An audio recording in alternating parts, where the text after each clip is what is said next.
दोस्तों, उत्तर प्रदेश के मेरठ में एक एसपी साहब के साथ कुछ ऐसा होता है जिसकी कल्पना उन्होंने कभी नहीं किया था।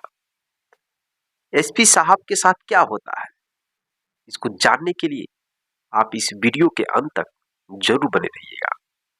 मेरे दोस्तों, उत्तर प्रदेश के मेरठ में एक एसपी साहब की पोस्टिंग होती है और वह एसपी साहब बहुत ही ईमानदार अधिकारी थे। वह डेली अपने ऑफिस जाते थे और बहुत ही ईमानदारी पूर्वक काम को करते थे।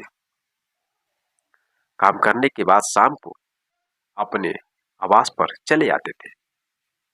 वो सरकारी आवास में रहते थे, अपनी पत्नी अपने बच्चों के साथ। उनका सरकारी आवास उनके ऑफिस से लगभग 4 किलोमीटर की दूरी पर था। अब डेली यही उनका काम था और एक दिन अचानक उनके आवास पर एक शादी का कार्ड आता है।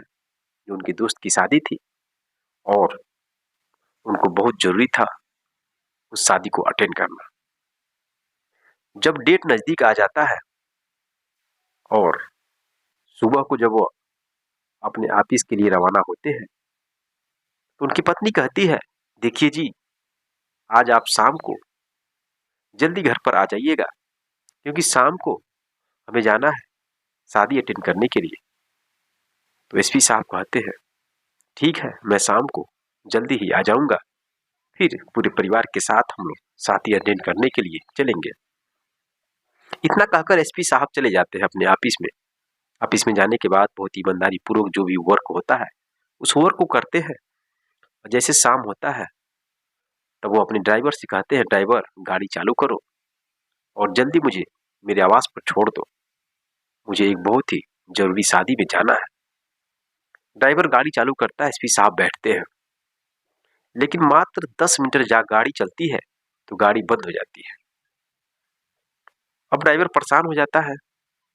ड्राइवर नीचे उतरता है, गाड़ी को चारों तरफ देखता है, लेकिन उसे समझ में नहीं आ रहा था गाड़ी क्यों बंद हो गई। बार बार गाड़ी को चालू करता है लेकिन गाड़ी चालू नहीं हो रही थी। अब एसपी साहब भी नीचे उतर जाते हैं। एसपी साहब ड्राइवर से कहते हैं, ड्राइवर क्या बात है, गाड़ी क्यों नहीं चालू हो रही है। ड्राइवर कहता, साहब मुझे कुछ समझ में नहीं आ रहा है, गाड़ी क्यों नहीं चालू हो रही है। अब एसपी साहब कहते हैं, देखो मुझे बहुत लेट हो जाएगा और मुझे बहुत जरूरी है उस शादी को अटेंड करना, इसलिए तुम किसी का गाड़ी मांगो और उस गाड़ी से मुझे मेरे आवास पर छोड़ दो, फिर मेरी गाड़ी आकर भरवा कर मेरे आवास पर पहुंचा देना।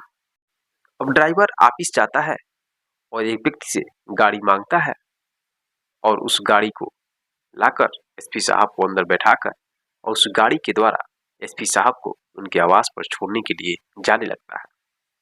अभी ऑफिस से मात्र 2 किलोमीटर की दूरी पर जब गया था तो वहां पे एक पुलिस नाका लगता है।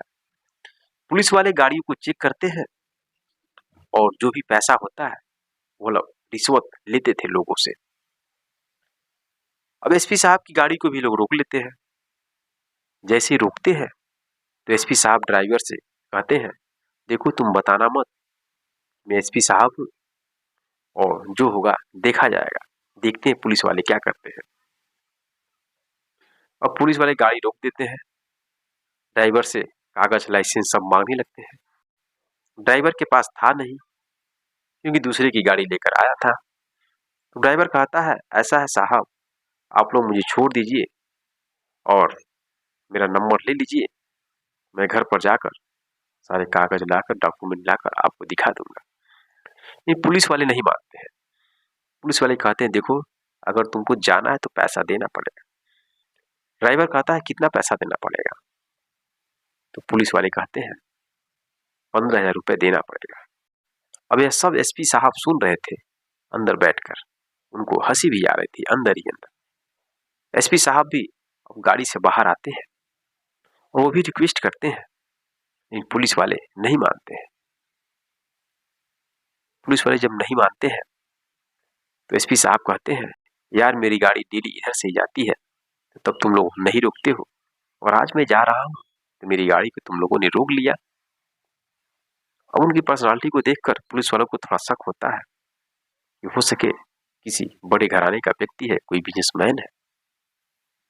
तो पुलिस वाले कहते हैं साहब हमने तो आपको कभी देखा नहीं है, आप कैसी बात कर रहे हैं।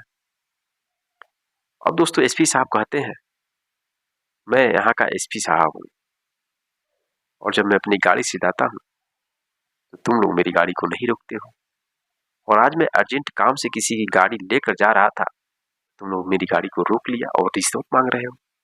जैसे शब्द सुनते पुलिस वाले वैसे उनको सलूट करते हैं और कहते हैं साहब गलती हो गई, आप जाइए, आपको अर्जेंट काम है, और क्या करें, इन सभी पैसों को ऊपर तक पहुंचाना पड़ता है। अब यह बात सुनते एसपी साहब तो उनके मन में खटकने लगता है कि ये पैसा जाता कहाँ है, लेकिन अंदर ही अंदर सोचकर उनको जल्दी था, साथ ही अटेंड करना था, इसलिए वहां से चले जाते हैं। ड्राइवर उनको आवास पर छोड़ता है, फिर लाकर गाड़ी दे देता है उस व्यक्ति का जिस व्यक्ति का गाड़ी ड्राइवर मांगा था। एसपी साहब शादी अटेंड करने के लिए पूरे फैमिली के साथ जाते हैं और शादी अटेंड करके फिर अपने आवास पर चले जाते हैं।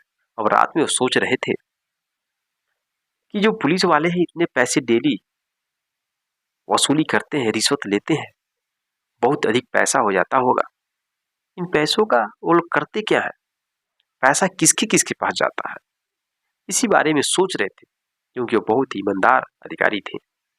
सुबह होता है, एसपी साहब कलेक्टर साहब को फोन करते हैं और एक मीटिंग रखते हैं और कलेक्टर साहब से बात करते हैं, पूरी कहानी बताते हैं। तो कलेक्टर साहब कहते हैं ठीक है, इन लोगों को रंगे हाथों पकड़ा जाएगा सबूत के तौर पर, तब मालूम चलेगा कौन कौन लोग इस रिश्वत लेने में शामिल है। अब दोस्तों एक दिन एक गाड़ी और पकड़ी जाती है उस पुलिस नाके पर, और गाड़ी बहुत ही खराब थी, पुरानी थी। उसमें एक व्यक्ति बैठा था, इसके दाढ़ी बड़े बड़े थे, लंबे थे, बूढ़ा था और फटे पुराने कपड़ा पहना था। पुलिस वाले कहते हैं तुम्हारी गाड़ी बहुत खराब हो गई है, बहुत पुरानी हो गई है और रोड पे चलने लायक नहीं है, और जो भी कागज है तुम अपनी गाड़ी का दिखाओ। लेकिन वो बूढ़ा व्यक्ति कहता है मेरे पास तो है नहीं, और कुछ पैसे ले लीजिए साहब और मुझे छोड़ दीजिए, मुझे जाना है, जरूरी काम है। तो पुलिस वाले कहते हैं ठीक है, 20,000 रुपया लगेगा और तुम पैसा दो, अपनी गाड़ी लेकर जाओ।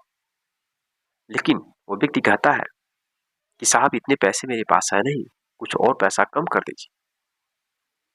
तो पुलिस वाले कहते हैं चलो ठीक है, 10,000 रुपया दे दो और यहां से चले जाओ। और व्यक्ति 10,000 रुपया देता है पुलिस वालों को। जैसे ही पैसा देता है वैसे ही दोस्तों सायरन देते हुए 3-4 गाड़ियां वहां पर आ जाती हैं। पुलिस वाले हैरान हो जाते हैं कि आखिर बात क्या है, 3-4 गाड़ी क्यों आ गई। अब दोस्तों इधर जो वो बुढ़ा व्यक्ति था वो अपना दाढ़ी नोचता है, अपने असली रूप में आता है। वो बुढ़ा व्यक्ति और कोई नहीं, वो कलेक्टर साहब थे जो एसपी साहब मीटिंग किए थे। उन्होंने अपने बटन पे एक कैमरा भी लगाया था और पूरा लाइव वीडियो सब लोग देख चुके थे रिश्वत लेते हुए उन पुलिस वालों को। वीडियो भी वायरल हो जाता है और जो 3 गाड़ी आती है उन गाड़ी में अलग टाइप के कर्मचारी थे जो घूसखोर पुलिस वालों को पकड़ने का काम करते थे। सब नीचे उतरते हैं, उन पुलिस वालों को पकड़ते हैं और जेल के अंदर डाल देते हैं। तो दोस्तों यह रही कहानी। आप क्या कहना चाहेंगे ऐसे अधिकारी एसपी साहब और कलेक्टर साहब के बारे में? जरा सोच कर देखिए, अगर इस देश में ऐसे ईमानदार अधिकारी अगर सब लोग हो जाए, यह देश कहां जाएगा। लेकिन क्या ऐसा कभी हो सकता है? मेरे दोस्तों जितने भी अधिकारी हैं देश में, मैक्सिमम लोग घूसखोरी करते हैं, रिश्वत के पैसे लेते हैं और रिश्वत के पैसे लेकर अपनी आन मान शान के साथ जिंदगी को ऐशो आराम से जीते हैं। लेकिन सबसे अधिक प्रॉब्लम उन्हें आता है जो लोग गरीब हैं, जो लोग निचले वर्ग के हैं। लेकिन सरकार इन सब चीजों पर अमल नहीं कर पाती है। जो भी नियम कानून बनते हैं लेकिन बारीकी से उन नियम कानूनों का पालन नहीं हो पाता है, क्योंकि जो नियम बनाता है वो वही अधिकारी होते हैं और उन्हीं के लिए बनाया जाता है। उसी विभाग के लोग रहते हैं, बस कागजी कार्रवाई होती है लेकिन नियम का पालन नहीं हो पाता है। तो मैं दोस्तों एक कहानी सुनाने का मतलब मैं सिर्फ इसलिए रखा हूँ ताकि आप सुन करके एक जागरूक और सतर्क हो जाए। आप इस देश में किसी भी विभाग में अगर नौकरी कर रहे हैं, किसी भी पोस्ट पर हैं, तो एक ईमानदारी पूर्वक अपनी पोस्ट की गरिमा को बचाकर काम करिए। इस देश के बारे में सोचिए। और कुछ मुझे कहने की जरूरत नहीं है, आप समझ गए होंगे इस कहानी का मतलब क्या है। मेरे दोस्तों अगर आपको थोड़ा सा भी यह कहानी अच्छा लगा तो चैनल को सब्सक्राइब और वीडियो को लाइक जरूर करिएगा। मिलते हैं नेक्स्ट वीडियो में नेक्स्ट कहानी के साथ, तब तक के लिए जय हिंद जय भारत।